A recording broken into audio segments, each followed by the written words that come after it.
اعوذ باللہ من الشیطان الرجیم الحمد للہ رب العالمین والصلاة والسلام علی رسول اللہ صلی اللہ علیہ وسلم، اما بعد۔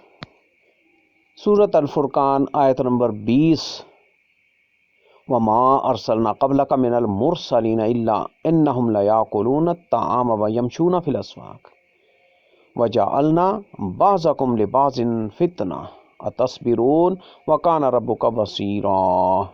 اس کی کچھ وضاحت تفسیر ابن کثیر سے اللہ تعالیٰ کی توفیق سے پڑھی جاتی ہیں۔ اللہ تعالیٰ عمل کرنے کی، سمجھنے کی توفیق عطا فرمائے۔ آیت نمبر 20۔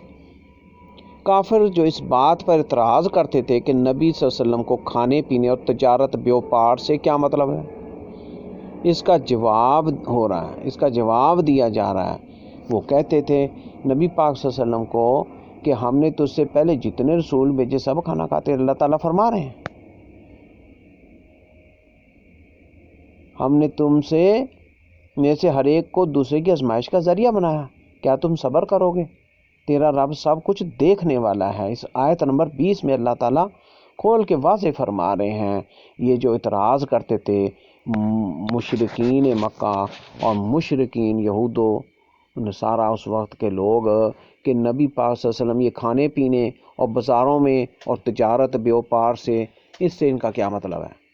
تو اللہ تعالیٰ اس کا جواب دے رہے ہیں کہ اگلے سب پیغمبر کہ جو بھی تم سے پہلے پیغمبر نبی رسول آئے انسانی ضرورتیں رکھتے تھے، کھانا پینا ان کے ساتھ بھی لگا ہوا تھا، بیوپار تجارتیں اور کسب معاش وہ بھی کیا کرتے تھے۔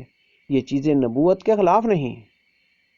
ہاں، اللہ تعالیٰ عز و جل اپنی عنایت خاص سے انہیں وہ پاکیزہ اوصاف، نیک خصائل، عمدہ اقوال، مختار افعال، ظاہر دلیلیں، اعلیٰ معجزے بھی دیتا ہے کہ ہر عقل سلیم والا، ہر دانا بینا مجبور ہو جاتا ہے کہ ان کی نبوت کو تسلیم کر لے اور ان کی سچائی کو مان لے۔ اسی آیت جیسی اور آیت وما ارسلنا من قبلک الا رجالا الآخر ہے، یعنی تجھ سے پہلے بھی جتنے نبی آئے سب شہروں میں رہنے والے انسان ہی تھے۔ اور آیت میں ہے وما جعلناہم جسدا لا یاکلون الطعام الآخر، ہم نے انہیں ایسے جس سے نہیں بنائے تھے کہ کھانے پینے سے وہ آزاد ہوں۔ ہم تو تم میں سے ایک ایک کی آزمائش ایک ایک سے کر لیا کرتے ہیں تاکہ فرما بردار اور نافرمان ظاہر ہو جائیں، صابر اور غیر صابر معلوم ہو جائیں۔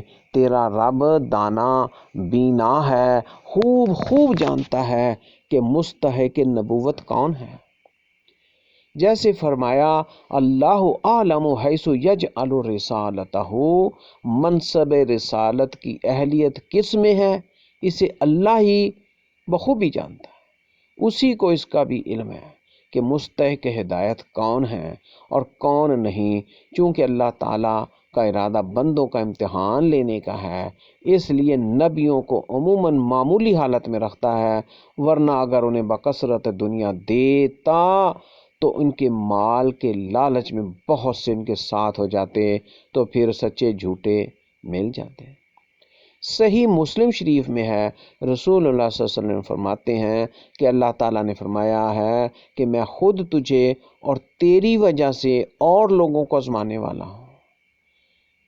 مسند میں ہے، آپ فرماتے ہیں اگر میں چاہتا تو میرے ساتھ سونے چاندی کے پہاڑ چلتے رہتے۔ اور صحیح حدیث شریف میں ہے کہ حضرت صلی اللہ علیہ وسلم کو نبی اور بادشاہ بننے میں اور نبی اور بندہ بننے میں اختیار دیا گیا تو آپ نے بندہ اور نبی بننا پسند فرمایا۔ فصلوات اللہ وسلامہ علیہ وعلی آلہ واصحابہ اجمعین۔ الحمدللہ، یہ اللہ تعالیٰ کا فضل ہے۔ یہاں پر 18واں سپارہ بھی پورا ہو جاتا ہے۔ 18واں سپارہ اللہ کی توفیق سے پورا ہو جاتا ہے۔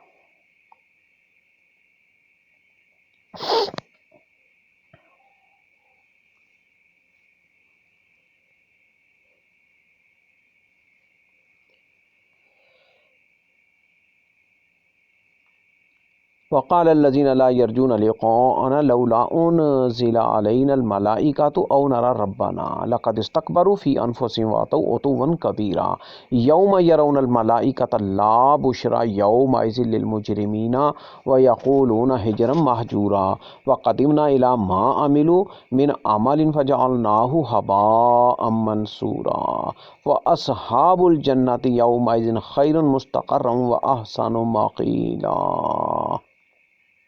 جنہیں ہماری ملاقات کی توقع نہیں، انہوں نے کہا کہ ہم پر فرشتے کیوں نہیں اتارے جاتے یا ہم اپنی آنکھوں سے اپنے رب کو دیکھ لیتے۔ ان لوگوں نے اپنے تئیں اپنے ہی آپ کو بہت بڑا سمجھ رکھا اور سخت سرکشی کر لی ہے۔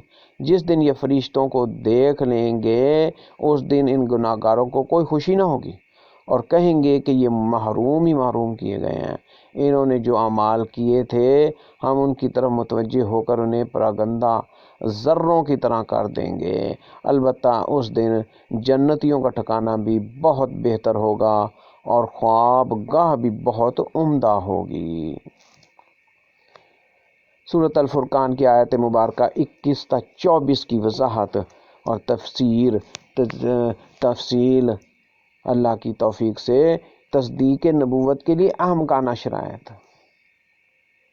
کافر لوگ انکار نبوت کا ایک بہانہ یہ بھی بناتے تھے کہ اگر اللہ کو کوئی رسول بھیجنا ہی تھا تو کسی فرشتے کو کیوں نہ بھیجا۔ چنانچہ اور آیت میں ہے کہ وہ ایک بہانہ یہ بھی کرتے تھے لن نؤمن حتی نؤتی مثل ما اوتی رسول اللہ، یعنی جب تک خود ہمیں وہ دیا جائے جو رسولوں کو دیا گیا ہماری ہرگز ایمان نہیں لائیں گے۔ مطلب یہ ہے کہ جس طرح نبیوں کے پاس اللہ کی طرف سے فرشتہ وحی لے کر آتا تھا ہمارے پاس بھی آئے، اور یہ بھی ہو سکتا ہے کہ ان کا مطالبہ یہ ہو کہ فرشتوں کو دیکھ لیں، خود فرشتے آ کر ہمیں سمجھائیں اور حضرت صلی اللہ علیہ وسلم کی نبوت کی تصدیق ہم سے کریں تو ہم آپ کو نبی مان لیں گے۔ جیسے اور آیت میں ہے کہ کفار نے کہا او تاتی باللہ والملائکۃ قبیلا، یعنی تو اللہ کو لے آ، فرشتوں کو بنفس نفیس ہمارے پاس لے آ۔ اس کی پوری تفصیل سورہ سبحان میں گزر چکی ہے۔ سبحان اللہ علیہ وسلم۔ یہاں بھی ان کا یہی مطالبہ بیان ہوا ہے کہ یا تو ہمارے اوپر فرشتے اتریں یا ہم اپنے رب کو خود دیکھ لیں۔ یہ بات اس لیے ان کے منہ سے نکلی کہ یہ اپنے آپ کو بہت کچھ سمجھتے تھے، بہت کچھ سمجھنے لگے تھے اور ان کا غرور حد سے بڑھ گیا تھا۔ ان کی ایمان لانے کی نیت نہ تھی۔ یہاں بھی ان کا یہی مطالبہ بیان ہوا ہے کہ یا تو ہمارے اوپر فرشتے اتریں یا ہم اپنے رب کو دیکھ لیں، جیسے فرمان ہے وَلَوْ أَنَّنَا نَزَّلْنَا إِلَيْهِمُ الْمَلَائِكَةَ آخر 8ویں سپارے میں، اگر ہم ان پر فرشتوں کی بھی اتارتے اور ان سے مردے باتیں کرتے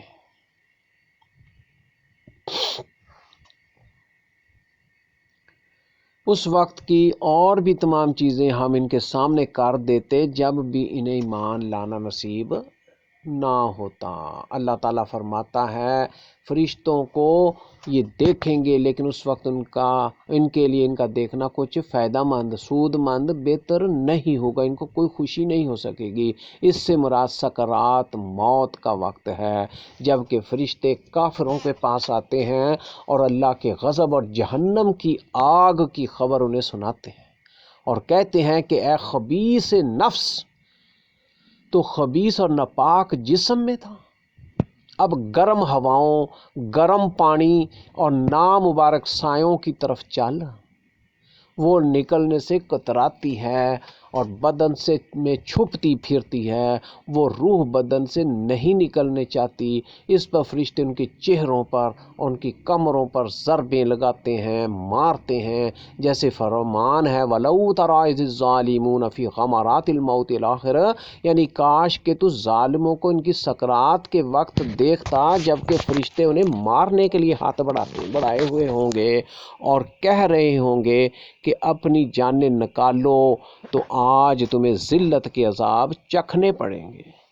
اللہ اللہ اللہ، کیوں کہ تم اللہ تعالیٰ سے متعلق ناحق الزامات تراشتے تھے، اس کی آیتوں سے تکبر کرتے تھے۔ مومنوں کا حال ان کے بالکل برعکس ہوگا، وہ اپنی موت کے وقت خوشخبریاں سنائے جاتے ہیں اور ابدی مسرتوں کی بشارتیں دیے جاتے ہیں، جیسے فرمان ہے ان الذین قالوا ربنا اللہ، آخر جنہوں نے اللہ کو اپنا رب کہا اور مانا پھر اس پر جمے رہے، ان کے پاس ہمارے فرشتے آتے ہیں اور کہتے ہیں کہ تم نہ ڈرو اور نہ غم کرو، ان جنتوں میں جانے کی خوشی مناؤ جن کا تمہیں وعدہ دیا جاتا رہا، ہم تمہارے والی ہیں، دنیا کی زندگی میں بھی اور آخرت میں بھی تم جو کچھ چاہو گے پاؤ گے، اور جس چیز کی خواہش کرو گے موجود ہو جائے گی۔ بخشنے والے مہربان اللہ کی طرف سے یہ تمہاری میزبانی ہوگی۔ صحیح حدیث شریف میں ہے کہ فرشتے مومن کی روح سے کہتے ہیں اے پاک روح جو پاک جسم میں تھی، تو اللہ تعالیٰ کے رحم اور رحمت کی طرف چل جو تجھ سے ناراض نہیں۔ سورۃ ابراہیم کی آیت یثبت اللہ الآخر کی تفسیر میں یہ حدیثیں مفصل موجود ہیں۔ بعض نے کہا مراد اس سے قیامت کے دن فرشتوں کا دیکھنا ہوگا، کہ دونوں موقعوں پر فرشتوں کا دیکھنا مراد ہو۔ اس میں ایک قول کی دوسرے قول سے نفی نہیں ہے، کیونکہ وہ دونوں موقعوں پر ہر نیک و بد فرشتوں کو دیکھیں گے۔ مومنوں کو رحمت و رضوان کی خوشخبری کے ساتھ فرشتوں کا دیدار ہوگا، اور کافروں کو لعنت و پھٹکار اور عذابوں کی خبروں کے ساتھ فرشتے اس وقت ان کافروں سے صاف کہہ دیں گے کہ اب فلاح و بہبود تم پر حرام ہے۔ ہجرن کے لفظی معنی روک ہیں، روک۔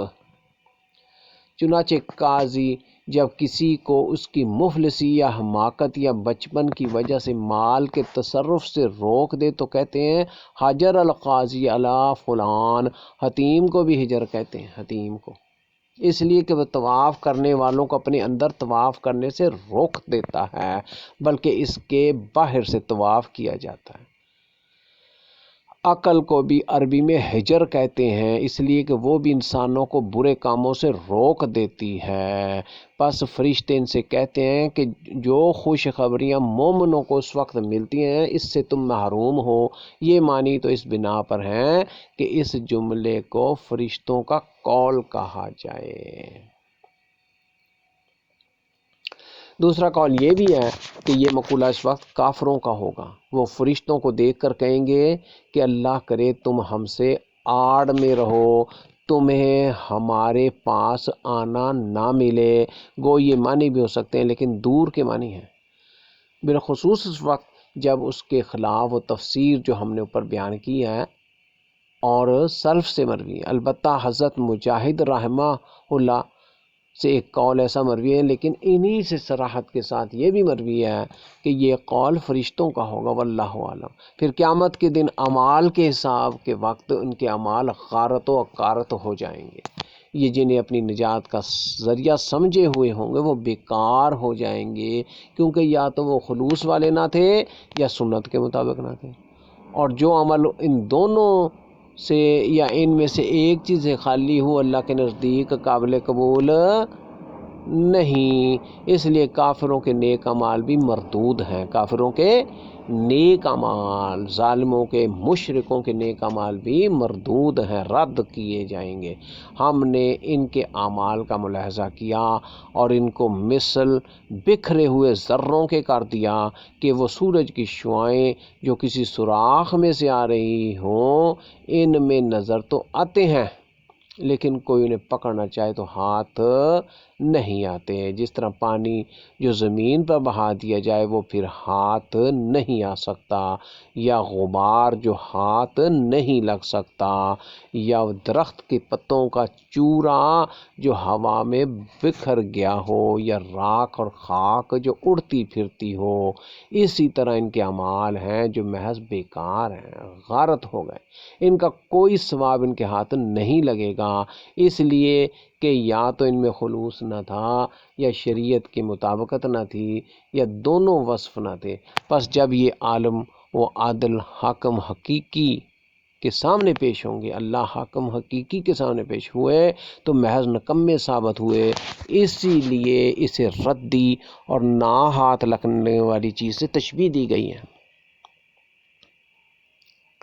فرمایا گیا ہے نا وَقَدِمْنَا إِلَىٰ مَا عَمِلُوا مِنْ عَمَلٍ فَجَعَلْنَاهُ هَبَاءً مَنْثُورًا، یہ فرمایا گیا۔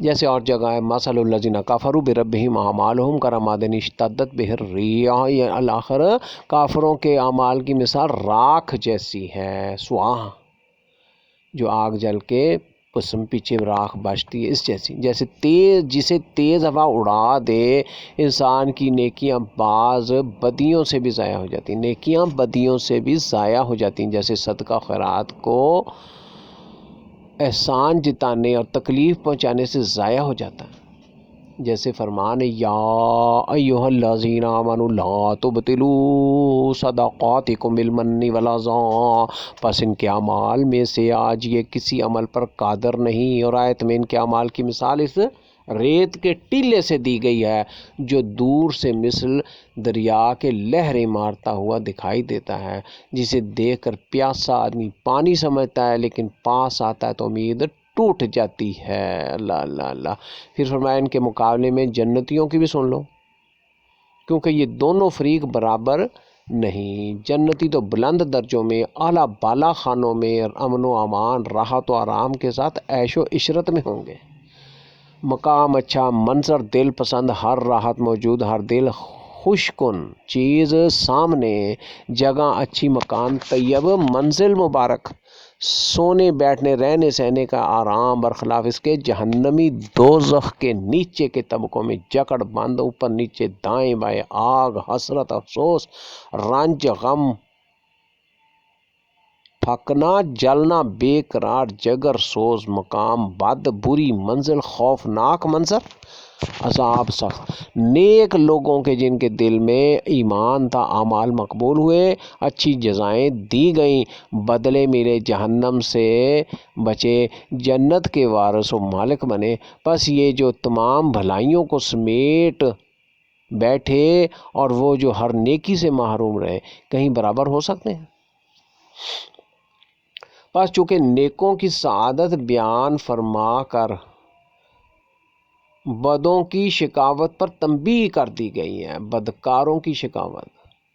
ابن عباس رضی اللہ تعالیٰ عنہ سے مروی ہے کہ کوئی سات ایسی بھی ہوگی کہ جنتی اپنی حوروں کے ساتھ دن دوپہر کو آرام فرمائیں، اور جہنمی شیطانوں کے ساتھ جکڑے ہوئے دوپہر کو گھبرائیں۔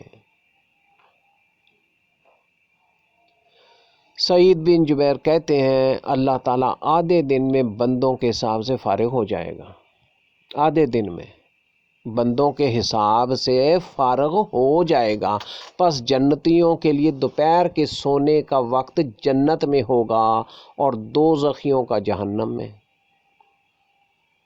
حضرت اکرمہ رحمہ اللہ فرماتے ہیں مجھے معلوم ہوا ہے کہ کسی وقت جنتی جنت میں جائیں گے اور جہنمی جہنم میں۔ یہ وہ وقت ہوگا جب یہاں دنیا میں دوپہر کا وقت ہوتا ہے کہ لوگ اپنے گھروں کو دو گھڑی آرام حاصل کرنے کی غرض سے لوٹتے ہیں۔ جنتیوں کا یہ کلولہ جنت میں ہوگا، مچھلی کی کلیجی انہیں پیٹ بھر کر کھلائی جائے گی۔ حضرت ابن مسعود رضی اللہ تعالیٰ عنہ کا بیان ہے کہ دن آدھا ہو اس سے بھی پہلے جنتی جنت میں اور جہنمی جہنم میں کلولہ کریں گے۔ پھر آپ نے یہی آیت پڑھی اور آیت ثم ان مرجعہم الی الجحیم بھی پڑھی۔ جنت میں جانے والے صرف ایک مرتبہ جناب باری تعالیٰ کے سامنے پیش ہوں گے، یہی آسانی سے حساب لینا ہے۔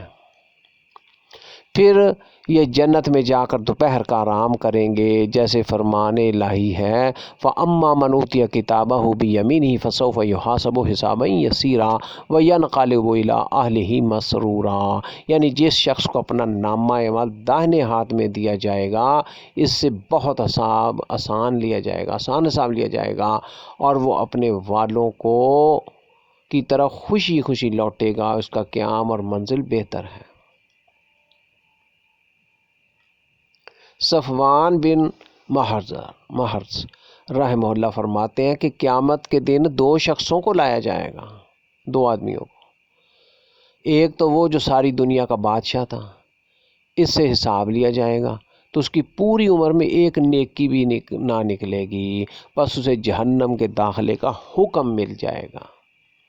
پھر دوسرا شخص آئے گا جس نے ایک کمبل میں دنیا گزاری تھی، جب اس سے حساب لیا جائے گا تو یہ کہے گا کہ اے اللہ میرے پاس دنیا میں تھا ہی کیا جس کا حساب لیا جائے گا۔ اللہ فرمائے گا یہ سچا ہے، اسے چھوڑ دو، اسے جنت میں جانے کی اجازت دی جائے گی۔ پھر کچھ عرصے کے بعد دونوں کو بلایا جائے گا تو جہنمی بادشاہ تو مثل سوختہ کوئلہ کے ہو گیا ہوگا، اس سے پوچھا جائے گا کہو کس حال میں ہو؟ یہ کہے گا نہایت بد حال ہوں، برے حال میں اور نہایت خراب جگہ میں ہوں۔ پھر جنتی کو بلایا جائے گا، اس کا چہرہ 14ویں رات کے چاند کی طرح چمکتا ہوگا، اس سے پوچھا جائے گا کہو کیسی گزرتی ہے؟ یہ کہے گا الحمدللہ بہت اچھی اور نہایت بہتر جگہ میں ہوں۔ اللہ فرمائے گا جاؤ اپنی اپنی جگہ پھر چلے جاؤ۔ حضرت سعید صواف رحمہ اللہ کا بیان ہے کہ مومن پر تو قیامت کا دن ایسا چھوٹا ہو جائے گا جیسے عصر سے مغرب تک کا وقت۔ وہ جنت کی کیاریوں میں پہنچا دیے جائیں گے یہاں تک کہ اور مخلوق کے حساب ہو جائیں، پس جنتی بہتر ٹھکانے والے اور عمدہ جگہ والے ہوں گے۔ وَيَوْمَ تَشَقَّقُ السَّمَاءُ بِالْغَمَامِ وَنُزِّلَ الْمَلَائِكَةُ تَنزِيلًا الْمُلْكُ يَوْمَئِذٍ الْحَقُّ لِلرَّحْمَنِ وَكَانَ يَوْمًا عَلَى الْكَافِرِينَ عَسِيرًا وَيَوْمَ يَعَضُّ الظَّالِمُ عَلَى يَدَيْهِ يَقُولُ يَا لَيْتَنِي اتَّخَذْتُ مَعَ الرَّسُولِ سَبِيلًا يَا وَيْلَتَىٰ لَيْتَنِي لَمْ أَتَّخِذْ فُلَانًا خَلِيلًا لَقَدْ أَضَلَّنِي عَنِ الذِّكْرِ بَعْدَ إِذْ جَاءَنِي وَكَانَ الشَّيْطَانُ لِلْإِنسَانِ خَذُولًا۔ جس دن آسمان بادل پر پھٹ جائے گا اور فرشتے لگاتار اتریں گے، اس دن صحیح طور پر ملک صرف رحمان کا ہی ہوگا۔ یہ دن کافروں پر بڑا بھاری ہوگا۔ اس دن ستمگر شخص اپنے ہاتھوں کو چبا چبا کر کہے گا ہائے کاش کہ میں نے رسول کی راہ لی ہوتی، رسول کے ساتھ زندگی گزاری ہوتی، ہائے افسوس کاش کہ میں نے فلاں کو دوست بنایا ہوا نہ ہوتا، اس نے مجھے اس کے بعد گمراہ کر دیا کہ نصیحت میرے پاس آ پہنچی تھی۔ شیطان تو انسان کو وقت پر دغا دینے والا ہے۔ فیصلے کا دن، آیت 25 سے 29۔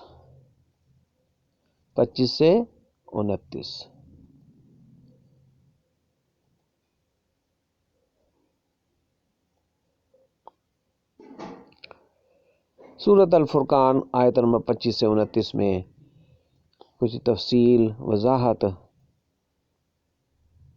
اللہ تعالیٰ کی توفیق سے قیامت کے دن جو ہولناک امور ہوں گے ان میں سے ایک آسمان کا پھٹ جانا اور نورانی ابر کا نمودار ہونا بھی ہے، جس کی روشنی سے آنکھیں چکا چوند ہو جائیں گی۔ پھر فرشتے اتریں گے اور میدان محشر میں تمام انسان کو گھیر لیں گے۔ پھر اللہ تبارک و تعالیٰ اپنے بندوں میں فیصلے کے لیے تشریف لائیں گے۔ اللہ تعالیٰ تشریف لائے گا، جیسے فرمانا ہے حَلْ يَنظُرُونَ إِلَّا أَنْ الآخر، یعنی کہ انہیں اس بات کا انتظار ہے کہ اللہ تعالیٰ اور اس کے فرشتے بادلوں میں آئیں۔ ابن عباس رضی اللہ تعالیٰ عنہ فرماتے ہیں اللہ تعالیٰ اپنی مخلوق کو، سب انسانوں اور کل جنات کو ایک ہی میدان میں جمع کرے گا۔ اللہ تعالیٰ اپنی مخلوق کو، سب انسانوں کو اور کل جنات کو ایک ہی میدان میں جمع کر دے گا۔ تمام جانور، چوپائے، درندے، پرندے اور کل مخلوق وہاں ہوگی۔ پھر آسمان پھٹے گا اور اس کے فرشتے اتریں گے جو تمام مخلوق کو دو طرف سے گھیر لیں گے، اور وہ گنتی میں بہت زیادہ ہوں گے۔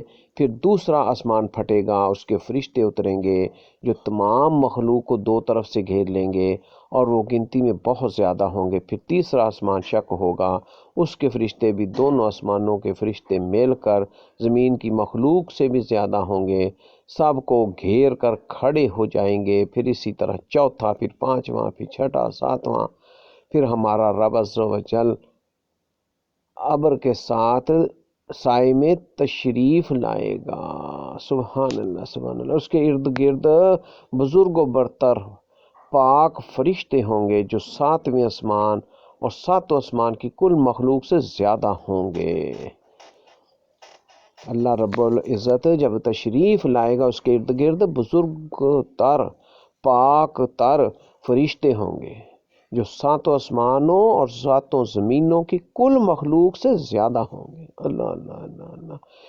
ان پر سینگوں جیسے نشان ہوں گے۔ وہ اللہ کے عرش کے نیچے اللہ کی تسبیح و تحلیل و تقدیس بیان کریں گے۔ ان کے تلوے سے لے کر ٹخنے تک کا فاصلہ 500 سال کا راستہ ہوگا، اور ٹخنے سے گھٹنے تک کا بھی اتنا ہی، اور گھٹنے سے ناف تک کا بھی اتنا ہی، اور ناف سے گردن تک کا بھی اتنا ہی فاصلہ ہوگا، اور گردن سے کان کی لو تک کا بھی اتنا ہی فاصلہ ہوگا، اور اس کے اوپر سے سر تک کا بھی اتنا ہی فاصلہ ہوگا۔ ابن عباس رضی اللہ تعالی عنہ کا فرمان ہے کہ قیامت کا نام یوم الطلاق اس لیے ہے کہ اس میں زمین و آسمان والے ملیں گے۔ انہیں دیکھ کر پہلے تو محشر والے سمجھ لیں گے کہ ہمارا اللہ آیا ہے۔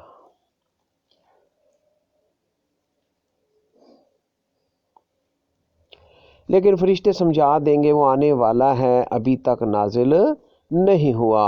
پھر جب کہ ساتوں آسمانوں کے فرشتے آ جائیں گے، اللہ تعالیٰ اپنے عرش پر تشریف لائے گا، جسے 8 فرشتے اٹھائے ہوئے ہوں گے، جن کے ٹخنے سے گھٹنے تک 70 سال کا راستہ ہے، اور ران اور منڈے کے درمیان بھی 70 سال کا راستہ ہے۔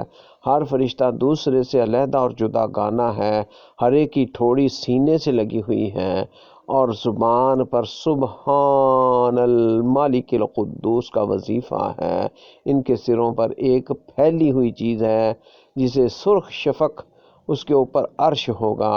اس میں راوی علی بن زید بن جدعان ہیں جو ضعیف ہیں، اور بھی حدیث بہت سی، اور بھی اس حدیث میں کچھ خامیاں بیان کی گئی ہیں۔ سور کی مشہور حدیث میں بھی اسی کے قریب کی مروی، واللہ عالم۔ اور آیت میں ہے کہ اس دن ہو پڑنے والی ہو پڑے گی، اور آسمان پھٹ کر روئی کی طرح ہو جائے گا، اور اس کے کناروں پر فرشتے ہوں گے، اور اس دن تیرے رب کا عرش 8 فرشتے لیے ہوئے ہوں گے، 8 فرشتے۔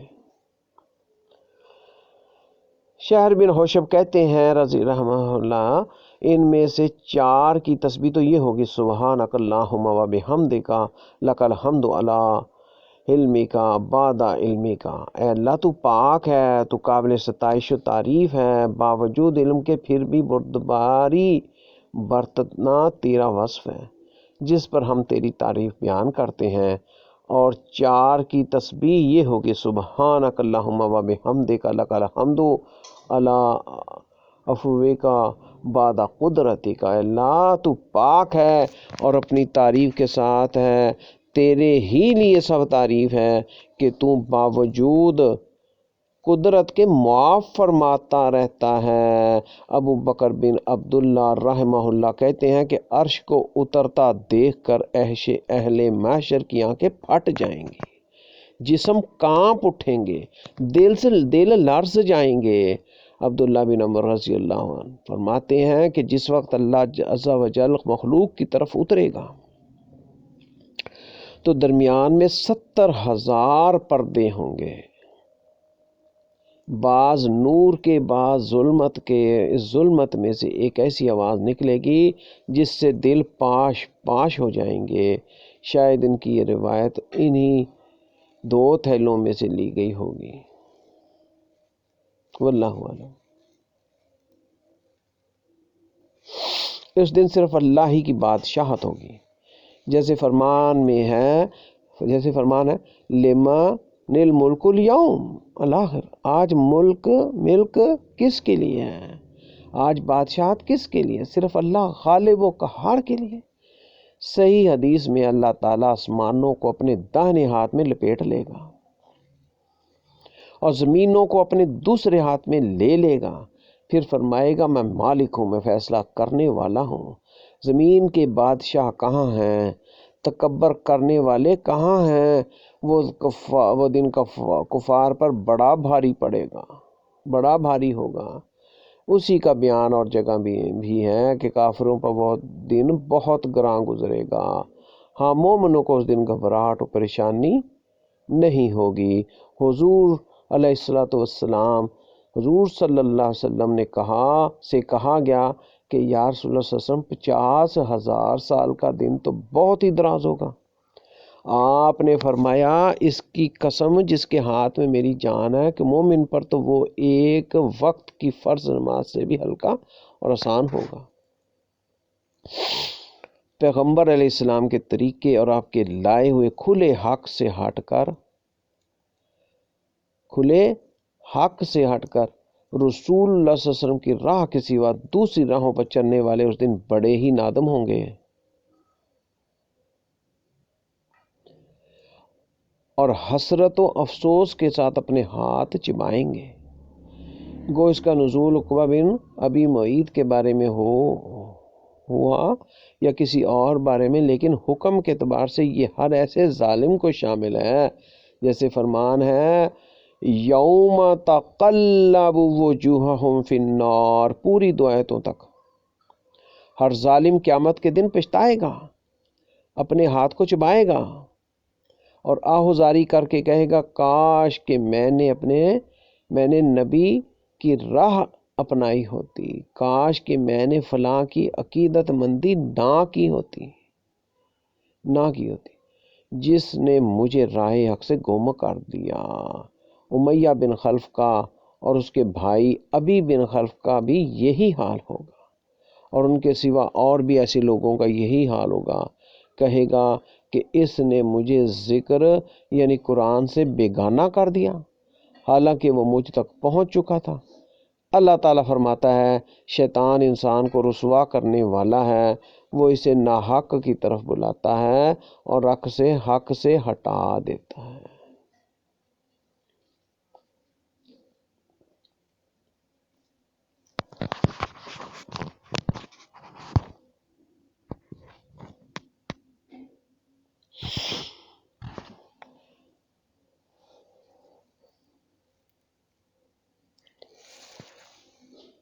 وقال الرسول یا رب ان قوم اتخذوا هذا القرآن مہجورا وكذلك جعلنا لكل نبي عدوا من المجرمين وكفى بربك هاديا ونصيرا۔ 30 اور 31 آیت سورۃ الفرقان۔ رسول کہے گا اے میرے پروردگار، بے شک میری امت نے اس قرآن کو چھوڑ رکھا تھا، اسی طرح ہم نے ہر نبی کے دشمن بعض گناہ گاروں کو بنا دیا ہے، تیرا رب ہی ہدایت کرنے والا اور مدد کرنے والا کافی ہے۔ شکایت نبوی صلی اللہ علیہ وسلم، آیت نمبر 30-31۔ قیامت والے دن اللہ کے سچے رسول حضرت محمد صلی اللہ علیہ وسلم اپنی امت کی شکایت جناب باری تعالیٰ میں کریں گے کہ نہ یہ لوگ قرآن کی طرف مائل تھے، نہ رغبت سے قبولیت کے ساتھ سنتے تھے، بلکہ اوروں کو بھی اس کے سننے سے روکتے تھے، جیسے کہ کفار کا مقولہ خود قرآن میں ہے کہ وہ کہتے تھے لا تسمعوا لہذا القرآن والغوا فیہ، اس قرآن کو نہ سنو اور اس کے پڑھے جانے کے وقت شور و غل کرو۔ یہی اس کا چھوڑ رکھنا تھا، نہ اس پر ایمان لاتے تھے، نہ اسے سچا جانتے تھے، نہ اس پر غور و فکر کرتے تھے، نہ اسے سمجھنے کی کوشش کرتے تھے، نہ اس پر عمل تھا، نہ اس کے احکام کو بجا لاتے تھے، نہ اس کے منع کردہ کاموں سے رکتے تھے، بلکہ اس کے سوا اور کاموں میں کلاموں میں مشغول و منمحک رہتے جیسے شعراء، اشعار، غزلیات، باجے گاجے، راگ راگنیاں اسی طرح اور لوگوں کے کلام سے دلچسپی لیتے تھے اور ان پر عامل تھے، یہی اسے چھوڑ دینا تھا۔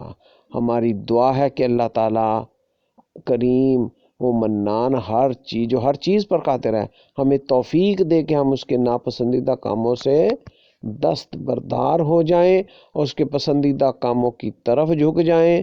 وہ ہمیں اپنے کلام کی سمجھ دے اور دن رات اس پر عمل کرنے کی ہدایت دے، جس سے وہ خوش ہو۔ وہ کریم، وہ وہاب ہے۔ آگے فرمایا جس طرح اے نبی صلی اللہ علیہ وسلم آپ کی قوم میں قرآن کو نظر انداز کر دینے والے لوگ ہیں، اسی طرح اگلی امتوں میں بھی ایسے لوگ تھے جو خود کفر کر کے دوسروں کو اپنے کفر میں شریک کار کرتے تھے اور اپنی گمراہی کے پھیلانے کی فکر میں لگے رہتے تھے۔ جیسے فرمان ہے وَكَذَلِكَ جَعَلْنَا لِكُلِّ نَبِيٍّ عَدُوًّا الآخر، یعنی اسی طرح ہم نے ہر نبی کے دشمن شیاطین و انسان بنا دیے ہیں۔ پھر آگے فرمایا جو رسول اللہ صلی اللہ علیہ وسلم کی تابعداری کرے، کتاب اللہ پر ایمان لائے، اللہ کی وحی پر یقین کرے، اس کا ہادی اور ناصر خود اللہ تعالیٰ ہے۔ مشرکوں کی جو خصلت اوپر بیان ہوئی، اس سے ان کی غرض یہ تھی کہ لوگوں کو ہدایت پر نہ آنے دیں اور آپ مسلمانوں پر غالب رہیں۔ اس لیے قرآن پاک نے فیصلہ کیا ہے، قرآن نے فیصلہ کیا کہ یہ نامراد ہی رہیں گے۔ اللہ اپنے بندوں کو خود ہدایت کرے گا اور مسلمانوں کی خود مدد کرے گا۔ یہ معاملہ اور ایسوں کا معاملہ کچھ تجھ سے ہی نہیں، تمام اگلے نبیوں کے ساتھ بھی یہی ہوتا رہا ہے، کے ساتھ یہی کچھ ہوتا رہا ہے۔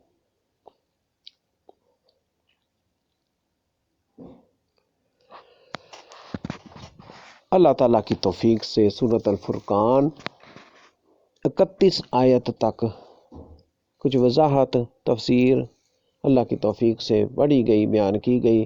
اللہ تعالیٰ رب زدنی علما، اللہم رب زدنی علما، رب زدنی علما، اس کے مصداق علم میں اضافہ فرمائے اور سمجھنے کی توفیق عطا فرمائے اور قرآن سے محبت اور اس کو سمجھنا عمل کرنا ہمارے لیے آسان بنا دے اور ہم اللہ کو راضی کرنے والے بن جائیں اور قرآن میں کچھ لیاقت، کچھ سوجھ بوجھ سمجھ ہمیں آ جائے تاکہ ہم جہنم سے بچ سکیں۔ آمین یا رب العالمین۔ والسلام علیکم ورحمۃ اللہ وبرکاتہ۔